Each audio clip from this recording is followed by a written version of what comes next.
Case में जितना दम है ना, उतना दम आप लगा लीजिए। आपके ईडी में जितना दम है, उतना दम आप लगा लीजिए।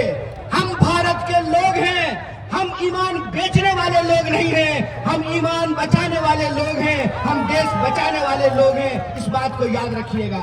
भगवान बिरसा मुंडा उठ खड़े हुए और उपनिवेशी ताकत को चुनौती देने का काम किया। इसीलिए हम आप तमाम झारखंड वासियों से भी कहना चाहते हैं कि अगर हम अपना जल जंगल जमीन बचाना चाहते हैं, अगर हम अपना अधिकार बचाना चाहते हैं, और आप जो जनता नीचे जमीन पे बैठे हुए हैं, आपका भी वोट एक है। ये संविधान की ताकत है, ये डॉक्टर बाबा साहब भीमराव अंबेडकर की ताकत है। इसीलिए जब हम महात्मा गांधी को याद करते हैं, तो हम महात्मा गांधी को याद करते हैं इस देश की एकता के लिए। बचाने वाले हैं तो मैं आप तमाम लोगों को एक बात कहना चाहता हूं कि ये कांग्रेस पार्टी का संकल्प है, ये कांग्रेस पार्टी का संकल्प है, ये राहुल गांधी का संकल्प है। ऐ भाजपा वालों, जितना दम है उतना दम लगा लो। हमने तुमको, तुम्हारे आकाओं को, अंग्रेजों को हराया था, हम तुमको भी हराएंगे। इस बात को याद रखना, इस बात को याद रखना। इस देश के भीतर जब तक किसानों को न्याय नहीं मिलता है, इस देश के भीतर जब तक युवाओं को न्याय नहीं मिलता है, इस देश के भीतर जब तक महिलाओं को, आदिवासियों को, दलितों को, गरीबों को न्याय नहीं मिलता है, यह भारत जोड़ो न्याय यात्रा जारी रहेगी।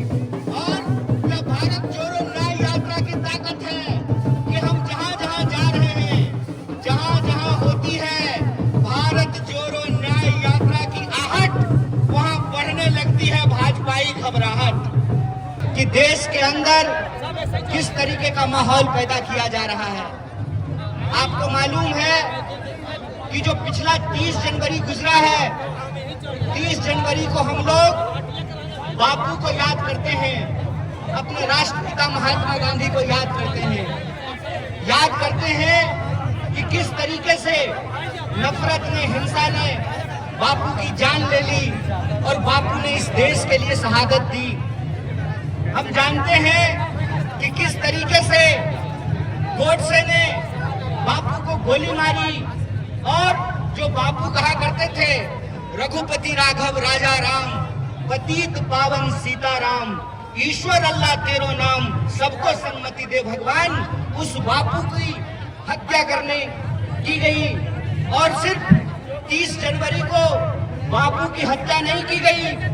मैं आपको याद दिलाना चाहता हूं कि पिछली 31 तारीख को, 31 जनवरी को इस देश में लोकतंत्र की भी हत्या करने की कोशिश की गई।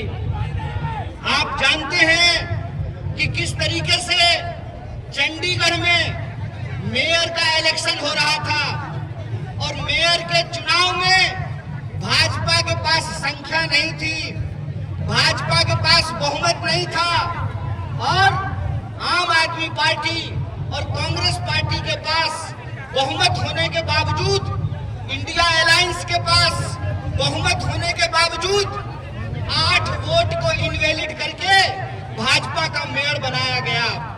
जब चंडीगढ़ में ये साजिश रची जा रही थी, ठीक उसी वक्त झारखंड की इस महान भूमि पर एक भाजपाई साजिश रची जा रही थी। और वो भाजपाई साजिश क्या थी? भाजपाई साजिश ये थी कि इंडिया अलायंस का बहुमत होने के बावजूद हेमंत सोरेन झारखंड के मुख्यमंत्री थे और मुकदमे में फंसा करके एक सरकार को गिराने का प्रयास किया गया और एमएलए को खरीदने का प्रयास किया गया। और आप सबको हम बधाई देना चाहते हैं, झारखंड के आप तमाम माताओं बहनों का, कि ये आपका आशीर्वाद है कि इंडिया अलायंस रांची में कायम है। हमने उनके दांत खट्टे कर दिए हैं, हमने विश्वास मत हासिल कर लिया है और श्री चंपई सोरेन झारखंड के मुख्यमंत्री बने हुए हैं। इस बात की चर्चा मैं आपके सामने क्यों कर रहा हूं? इस बात की चर्चा हम आपके सामने इसलिए कर रहे हैं कि है झारखंड के माताओं बहनों, है झारखंड के नागरिकों, है झारखंड के निवासियों, आपको एक बात समझना पड़ेगा। आपको समझना पड़ेगा कि यह भाजपाई साजिश झारखंड के खिलाफ है। ये भाजपाई साजिश आदिवासियों के खिलाफ है।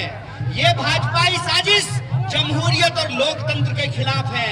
ये भाजपाई साजिश इस देश में गरीबों के खिलाफ है, किसानों के खिलाफ है, महिलाओं के खिलाफ है, नौजवानों के खिलाफ है। यह बात हमको समझनी पड़ेगी।